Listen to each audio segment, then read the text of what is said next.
جی السلام علیکم، امید ہے کہ آپ سب لوگ خیریت سے ہوں گے۔ انتخابات میں دھاندلی کے حوالے سے مختلف جگہوں سے الزامات سامنے آ رہے ہیں کہ مبینہ طور پہ دھاندلی ہوئی ہے۔ امریکہ بھی اب اس حوالے سے ایک واضح موقف دے رہا ہے، یہ سامنے ڈان نیوز بھی اس کو رپورٹ کر رہا ہے۔ امریکہ چاہتا ہے کہ ان تمام الزامات کی تحقیقات ہوں۔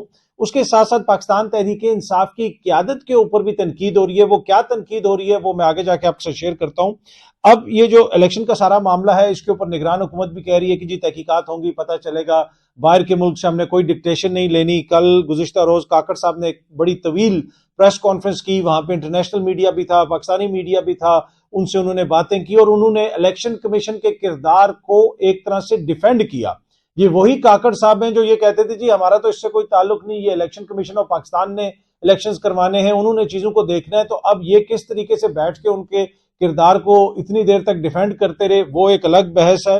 اب جس طرح میں نے پہلے بھی عرض کی کہ مختلف جگہوں سے الیکشنز کے اندر بہت ساری ایسی چیزیں ہیں جن کے اوپر اعتراضات اٹھائے جا رہے ہیں۔ اگر آپ کراچی کا معاملہ دیکھیں، اس معاملے کے اوپر پاکستان تحریک انصاف کی جو قیادت ہے ان کے اوپر بھی تنقید ہو رہی ہے۔ پہلی بات تو یہ ہے کہ اگر آپ ابھی سیٹیں دیکھیں کہ کافی دیر پہلے پاکستان تحریک انصاف کا میڈیا رپورٹ کر رہا تھا کہ جناب ان کی سیٹیں 90 سے زیادہ ہو چکی ہیں، ابھی ان کی سیٹیں وہیں پہ ہیں، نون لیگ کی سیٹیں جو ہیں وہ مسلسل اس میں اضافہ ہوتا جا رہا ہے۔ تو ان کی جو قیادت ہے پاکستان تحریک انصاف کی، پہلی تو ان کے اوپر جو تنقید ہے وہ یہ ہے کہ انہوں نے جس رات سامنے واضح ہو گیا کہ ان کی لیڈ ہے، انہوں نے باہر نکل کے اس کے اوپر کوئی سیلیبریشن کیوں نہیں کی، کوئی پریس کانفرنس کیوں نہیں کی، کوئی وکٹری سپیچ کیوں نہیں کی، چھوٹے چھوٹے پیغامات دیے۔ بیرسٹر گوہر صاحب نے بھی غالباً اس میں پیغام جاری کیا، لیکن بیرسٹر گوہر صاحب کی جو اس لیڈرشپ کے اندر چیزیں چل رہی ہیں وہ انتہائی مایوس کن ہے۔ یہ میں بات کر رہا ہوں تحریک انصاف کی اپنی سورسز کی۔ اب اگر آپ کراچی کا معاملہ دیکھ لیں، وہاں پہ ایک بڑے پیمانے کے اوپر یہ الزام لگ رہا ہے کہ مبینہ طور پہ وہاں پہ مینڈیٹ چوری کیا گیا ہے، لیکن آپ کو کیا تحریک انصاف کی قیادت کراچی کے حوالے سے بات کرتی ہوئی کوئی نظر آ رہی ہے؟ اسی طرح دیگر جگہوں کے اوپر بھی اس طریقے سے بات چیت نہیں کی جا رہی جس طریقے سے ہونی چاہیے۔ یہ ان کی جماعت کا اپنا موقف ہے۔ اگر آپ کراچی کو دیکھ لیں، NA 236 اور NA 235 جس میں عالمگیر خان صاحب ایک میں اور دوسرے میں سیف الرحمان خان صاحب غالباً وہ لڑ رہے تھے الیکشن، وہ یہ کہہ رہے ہیں، وہ الزام یہ لگا رہے ہیں کہ جناب ہمارے پاس فارم 45 ہیں جو فارم 47 سے ٹیلی نہیں کرتے، اور جماعت اسلامی بھی ہمیں کہہ رہی ہے کہ ہم آپ کے ساتھ ہیں، آپ کا جو نمبر ہے وہ بالکل درست ہے۔ حافظ نعیم الرحمان صاحب کے حوالے سے گزشتہ روز ہم نے رپورٹ کیا تھا، انہوں نے کہا کہ میں جیتی ہوئی سیٹ نہیں لوں گا جس طریقے سے یہ سیٹ جتوائی گئی ہے، لیکن تحریک انصاف کو جو اس کے اوپر ایک طرح سے وائٹ پیپر شائع کرنا چاہیے تھا جو بھی مبینہ الزامات ہیں، اس لیے کہ ابھی تحقیقات ہوں گی تو یہ چیزیں ثابت ہوں گی۔ ابھی یہ الزامات لگ رہے ہیں تو یہ جو مبینہ الزامات ہیں ان کے اوپر جو پرو ایکٹیو رول پاکستان تحریک انصاف کو لینا چاہیے تھا، اس لیے کہ انٹرنیشنل میڈیا بھی یہاں پہ تھا۔ اب انٹرنیشنل میڈیا بھی آہستہ آہستہ واپس جا رہا ہے، جو لوگ کوریج کر رہے تھے وہ بھی واپس جا رہے ہیں۔ گزشتہ روز ہی میری ایک انٹرنیشنل صحافی سے بات ہو رہی تھی تو انہوں نے مجھے بتایا کہ آج وہ واپس جا رہے ہیں، انہوں نے بھی بڑی یہاں سے رپورٹنگ کی اور بہت ساری جو چیزیں یہاں پہ ہوئی ان کو وہ عالمی سطح کے اوپر اجاگر کر کے گئے۔ پر کہنے کا مقصد یہ ہے کہ تحریک انصاف کے اوپر، ان کی قیادت کے اوپر، بیرسٹر گوہر کے اوپر یہ ہے کہ وہ بہت ہی ہومیوپیتھک قسم کی لیڈرشپ کر رہے ہیں۔ اچھا جی، ان انتخابات کے اندر جو سپریم کورٹ آف پاکستان کا کردار ہے اس کے اوپر بھی وہ جسے آپ کہتے ہیں سپاٹ لائٹ آ رہی ہے۔ یہ ٹریبیون کی آج کی خبر ہے، سپریم کورٹ کا جو رول ہے وہ سپاٹ لائٹ کے اندر ہے۔ اسناد ملک صاحب نے یہ ایک پیس لکھا ہے، اس میں مختلف لوگوں سے بات کی ہے، جو سپیریئر بارز ہیں ان کے کردار کا ذکر بھی ہے۔ اور ویسے بھی اگر آپ دیکھیں کہ الیکشن سے پہلے جو بلے کا سمبل واپس لیا گیا اس کی وجہ سے اب یہ چیزیں سامنے آ رہی ہیں، مختلف الزامات لگ رہے ہیں کہ مبینہ طور پہ 20 کروڑ میں یہ بک رہا ہے، 60 کروڑ میں وہ بک رہا ہے۔ اب ان الزامات کی صداقت کیا ہے وہ تو تحقیقات ہوں گی تو پتہ چلے گا، لیکن اب وہ جو سمبل واپس لیا گیا اس میں اس کا میجر کردار ہے۔ اور جو برطانیہ کے وزیر خارجہ کی سٹیٹمنٹ آئی تھی، حکومت برطانیہ کی سٹیٹمنٹ آئی تھی، اس میں یہ چیز واضح کی گئی تھی کہ تھرو لیگل پروسیسز، جی ہاں جی، قانونی جو طریقہ کار ہیں ان کو استعمال کر کے قابل شناخت ایک الیکشن سمبل تھے وہ واپس لیے گئے، لیڈرشپ کو سسٹم سے باہر رکھا گیا، الیکشن سے باہر رکھا گیا۔ تو عدلیہ کے کردار کے اوپر ایک طرح سے سپاٹ لائٹ ہے، عالمی سطح کے اوپر بھی اور ملکی سطح کے اوپر بھی۔ گزشتہ رات بھی میں دیکھ رہا تھا کہ جو برطانیہ کا ایک معروف چینل ہے چینل 4، اس کے رپورٹر جو رپورٹ کر رہے تھے وہ سپریم کورٹ کے سامنے کھڑے ہو کے رپورٹ کر رہے تھے، سپریم کورٹ کے سامنے کھڑے ہو کے وہ بتا رہے تھے، اور اس میں انہوں نے ایک FIR کا بھی ذکر کیا کہ ہم وہاں پہ موجود تھے اور وہاں پہ کچھ ہوا نہیں، لیکن پولیس جو پنجاب پولیس نے FIR دی اس میں فائرنگ کا ذکر ہے اور اس الزام کے تحت تحریک انصاف کے کینڈیڈیٹ کو گرفتار کیا گیا، تو یہ وہ رپورٹ کر رہے ہیں یہاں سے۔ اسی طرح عالمی میڈیا کے اندر بہت ساری چیزیں آ رہی ہیں، جس طرح میں نے آپ کے ساتھ پہلے بھی شیئر کیا تھا کہ جب انٹرنیشنل میڈیا آئے گا، جب الیکشنز آئیں گے، تو آپ دیکھیں گے کہ یہ جو سب کچھ ہے یہ ایک دم سے کھل کے سامنے آئے گا۔ بہت ساری چیزیں آئیں گی، الزامات لگیں گے، کچھ اس میں سچ ہوگا، کچھ حقائق کے منافی ہوگا، کچھ حقائق ہوں گے، لیکن بہت ساری چیزیں کھل کے سامنے آئیں گی۔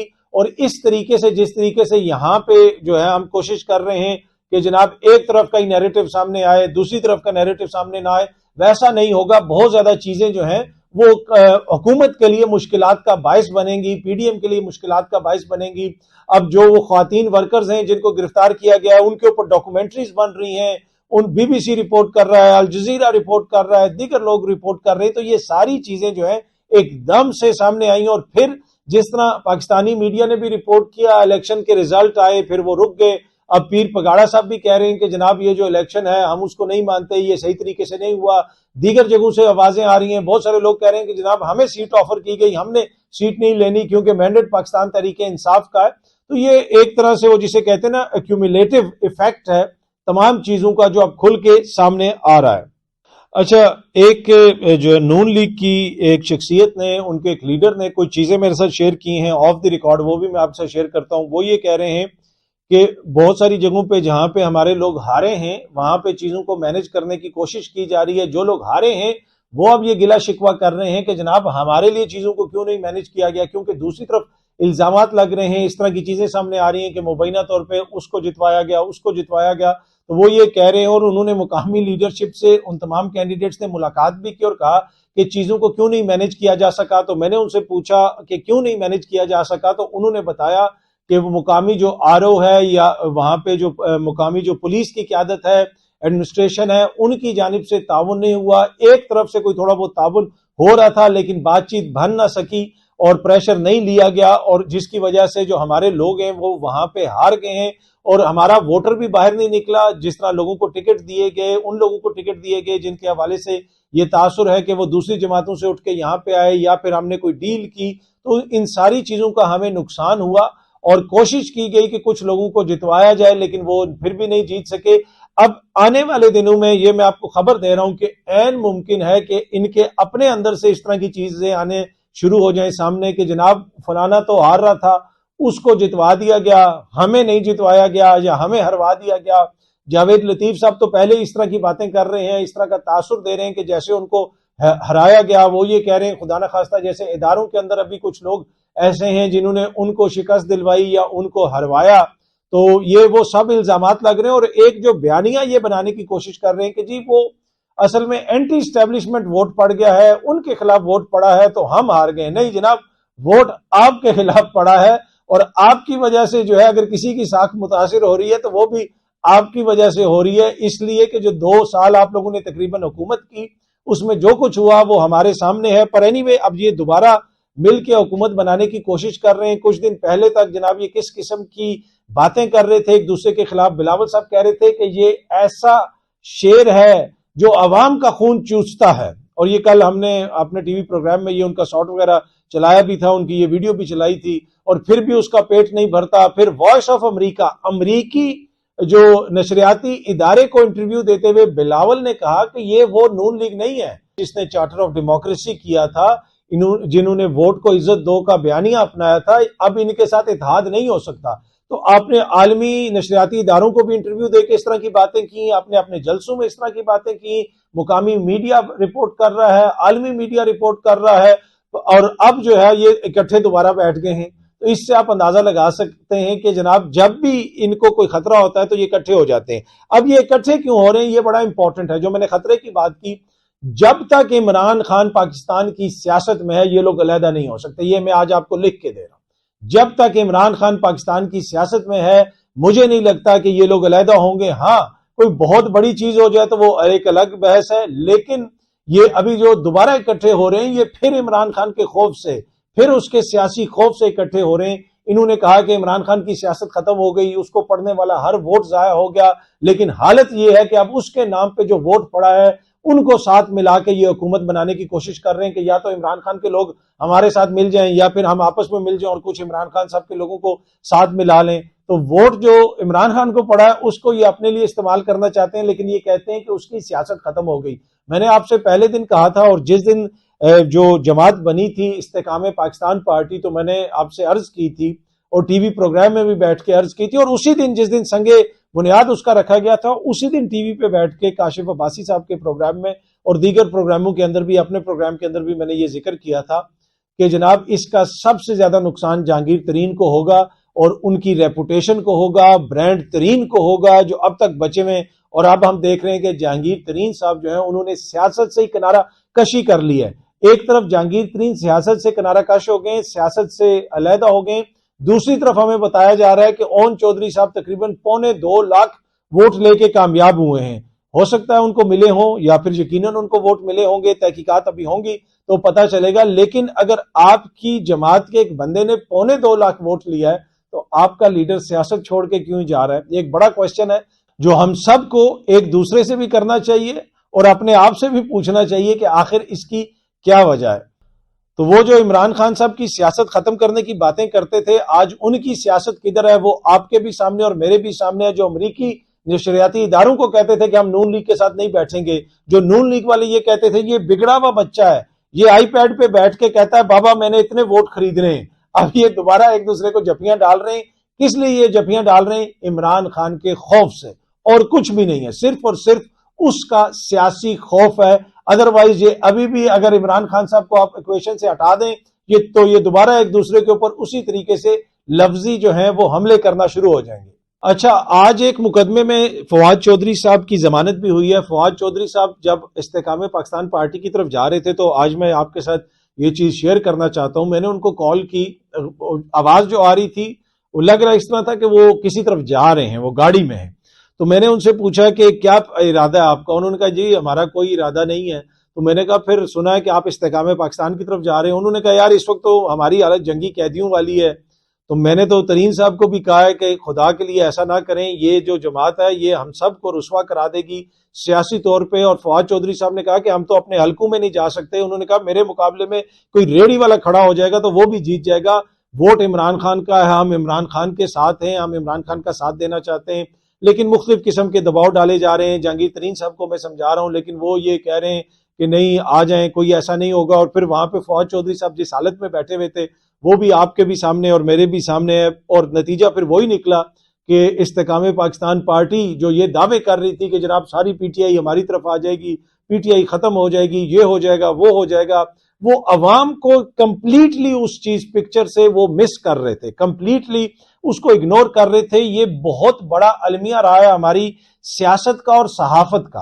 اور یہ میں بڑی ذمہ داری سے کہہ رہا ہوں کہ خدا نہ خواستہ کسی کی تضحیق کرنا یا کسی کے اوپر تنقید کرنا مقصد نہیں ہے بلا وجہ، لیکن ہماری سیاست اور صحافت کو سب سے بڑا نقصان اس وجہ سے ہوا ہے کہ ہم نے عوام کو وہ عزت نہیں دی، ہم نے عوام کی رائے کو اہمیت نہیں دی. ہم مقبولیت کے بجائے قبولیت میں گھسے رہے.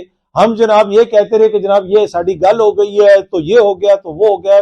اصل چیز یہ ہے کہ پاکستان کے اندر اگر کوئی بھی چینج آئے گی یا دنیا کے کسی بھی ملک میں کوئی چینج آتی ہے، اگر وہ دیر پا چینج ہے تو وہ صرف عوام کی منشا سے آ سکتی ہے. اور اچھی بات یہ ہے ان الیکشنز کی کہ عوام باہر نکلے ہیں، انہوں نے ووٹ ڈالا ہے. اب ہم نے ان کو انکریج کرنا ہے کہ آپ اس جمہوری پروسیس کا حصہ بنیں. یہ ہمارا ملک ہے، چاہے ہم سیاستدان ہوں، چاہے ہم صحافی ہوں، چاہے ہم وکیل ہوں، چاہے کسی ادارے سے ہمارا تعلق ہو، مقننہ، عدلیہ، انتظامیہ، یہ سب مل کے پاکستان بنتا ہے. سب نے اس میں اپنا حصہ ڈالنا ہے. خدارا یہ جو سیاسی اختلافات ہیں اس کو دشمنی کی حد تک نہ لے کے جائیں کہ ہم نے اس کو ختم کر دینا ہے یا اس کو ختم کر دینا ہے. تمام لوگ محب وطن ہیں. غلطیاں، کج فہمیاں یا کوتاہیاں یہ ہوتی رہتی ہیں، بہت ساری چیزیں ہیں، برائیاں یہ سب جماعتوں میں ہیں، تمام لیڈرشپ میں ہو سکتی ہیں، بہت ساری چیزیں ہم گنوا سکتے ہیں. لیکن اب آگے بڑھنا اور اس کا واحد حل ہے اس کا جو میں پہلے دن سے عرض کر رہا ہوں. واحد حل یہ ہے کہ عوام کی رائے کو اہمیت دی جائے اور عوام جو بہتر سمجھتی ہے وہ اپنی رائے میں تبدیلی بھی لاتی رہتی ہے. کچھ عرصہ آپ پیچھے چلے جائیں، پی ٹی آئی ضمنی انتخابات میں سارے الیکشنز ہار رہی تھی. کیوں ہار رہی تھی؟ اس لیے ہار رہی تھی کہ عوام کہہ رہی تھی کہ جناب یہ بزدار صاحب کام ٹھیک نہیں کر رہے، یہ محمود خان سے ہمیں تھوڑا ایشو ہے یا فلانے بندے سے ہمیں تھوڑا ایشو ہے، اگر وہ سارا معاملہ اسی طرح چلتا رہتا تو ہو سکتا ہے کہ عوام خود ہی ان کو ووٹ آؤٹ کر دیتی. لیکن جس طریقے سے ان کی حکومت گرائی گئی اور پھر عوام نے آگے سے جو رسپانس دیا، اور اس میں بھی ایک جو بڑا فیکٹر ہے، میں ہمیشہ کہتا ہوں کہ عمران خان اور پاکستان تحریک انصاف کی insurance policy, P D M اور اس کی قیادت ہے، جو جتنی بھی اس میں جماعتیں ہیں، جب تک وہ چہرے سامنے رہیں گے یہ عمران خان اور اس کی سیاست کی انشورنس ہے. اگر کوئی یہ سمجھتا ہے کہ عمران خان کا نعم و بدل یہ لوگ ہوں گے اور عوام ان کو قبول کرے گی ایز آلٹرنیٹو، میرا نہیں خیال کہ ایسا ہو سکتا ہے. ہاں، اگر پاکستان تحریک انصاف ختم ہوگی تو وہ اپنی حکومت کر کے ختم ہوگی، اس کی سیاست کو کوئی نقصان پہنچے گا تو وہ حکومت کر کے پہنچے گا. اگر وہ حکومت میں ناکام ہوں گے، جس طرح ہم نے دیکھا کہ پی ڈی ایم کی سیاست جو ہے وہ کس نہج پہ پہنچی اور کس وجہ سے پہنچی. اچھا، آخر میں جو آپ کے ساتھ چھوٹی سی خبر شیئر کرنی ہے، تحریک انصاف کی جو مشاورت ہے وہ ہو رہی ہے ایم ڈبلیو ایم مجلس وحدت مسلمین کے ساتھ بھی ہو رہی ہے، ان کی مشاورت غالباً جماعت اسلامی کے ساتھ بھی ہو رہی ہے، شیرانی گروپ کے ساتھ بھی ہو رہی ہے. وحدت جو مسلمین ہیں ان کے جو چیئرمین ہیں جناب علامہ راجہ ناصر عباس صاحب، ان کی عمران خان صاحب سے جیل میں ملاقات بھی ہوئی تھی الیکشن سے پہلے. انہوں نے گزشتہ روز بھی یہ کہا کہ ہماری پارٹی ان کے حوالے ہے، وہ جو مرضی کرنا چاہتے ہیں، نہ کوئی ہمیں وزارت چاہیے نہ کچھ چاہیے، ہم ان کے اتحادی ہیں اور اس مشکل وقت میں ہم ان کے ساتھ کھڑے ہیں. اور انہوں نے میرے پروگرام میں بات کرتے ہوئے یہ کہا کہ جب میری عمران خان صاحب سے ملاقات ہوئی تو میں نے ان کو کیسا پایا، اس لیے کہ میں نے ان سے پوچھا کہ جب آپ کی ملاقات ہوئی تو کیا باتیں ہوئی، آپ نے ان کو کیسا پایا. انہوں نے کہا کہ مجھے ایسے لگا کہ میں جیسے زمان پارک میں عمران خان صاحب سے مل رہا ہوں، نہ کوئی پریشر، نہ کوئی ڈر، نہ کوئی خوف، پہلے سے زیادہ حوصلہ مند پایا، پہلے سے زیادہ ان کا ایمان مضبوط پایا اللہ تعالیٰ کی ذات کے اوپر. اور انہوں نے کسی قسم کی وہ جسے کہتے ہیں نا کہ پریشانی کا اظہار نہیں کیا، زیادہ ان کو ویژنری پایا. اور یہ ساری چیزیں میں نے ان سے ملاقات کے اندر نوٹ کی اور ہم ان کے اتحادی اور ہم ان کے ساتھ کھڑے ہیں. آپ دیکھتے ہیں کہ تحریک انصاف کس کے ساتھ جاتی ہے، لیکن تحریک انصاف وفاق کے اندر بھی اسپیکر کے اوپر بھی اپنا بندہ سامنے لے کے وہ آئیں گے اور وزیر اعظم کے عہدے کے لیے بھی وہ اپنا بندہ سامنے لے کے آئیں گے. اس سلسلے میں وہ بات چیت بھی کر رہے ہیں. ایک بڑی سیاسی جماعت نے ان کو پیغامات بھی بھیجے ہیں کہ جناب آپ ہمارے ساتھ آ جائیں، لیکن خان صاحب جو ہیں وہ اس چیز کے لیے تیار نہیں ہیں، اور جو بھی کینڈیڈیٹ آئے گا وہ خان صاحب کی مرضی سے ہی آئے گا. اب دیکھتے ہیں کے پی کے میں کون آ سکتا ہے. علی امین گنڈا پور صاحب کا نام آ رہا ہے، کوئی کہہ رہا تھا کہ اس کا بھائی آئے گا، اس کا بھائی آئے گا. مجھے نہیں لگتا کہ کسی کا بھائی آئے گا، لیکن جو تحریک انصاف کی قیادت ہے، خصوصاً بیرسٹر گوہر صاحب، ان کی کمزور قیادت جو ہے اس کے اوپر اب ان کی اپنی جماعت کے اندر سے انگلیاں اٹھ رہی ہیں. لاہور میں ایک بندہ چھوڑ کے چلا گیا، وہاں پہ جمشید چیمہ صاحب کو کیوں نہیں ٹکٹ دیا گیا؟ مسرت چیمہ، جمشید چیمہ، انہوں نے کتنی قربانیاں دیں. اب یہ جماعت کے اندر سے باتیں آ رہی ہیں کہ ان کو کیوں نہیں ٹکٹ دیا گیا، ان سے کیوں نہیں کہا گیا کہ آپ الیکشن لڑیں. ایک ایسے بندے کو دیا گیا جو ماضی میں جس کا تعلق جو ہے وہ نون لیگ سے تھا. اور یہ سب کچھ جو کچھ بھی ہوتا رہا یہ بیرسٹر گوہر صاحب کی قیادت میں ہوا. اسی وجہ سے ان کے اوپر کافی زیادہ تنقید ہو رہی ہے. ان کے کمزور جو ان کی مضبوط اخلاقی پوزیشن ہے ان کی جماعت کی، وہ ان کی کمزور سیاسی پوزیشن کی وجہ سے، بیرسٹر گوہر کی کمزور سیاست کی وجہ سے اس کو نقصان ہو رہا ہے. یہ ان کی جماعت کے اندر ان کے ناقدین جو ہیں وہ یہ کہہ رہے ہیں. بہت جلدی آپ سب دوستوں سے دوبارہ ملاقات ہوگی. Thank you very much.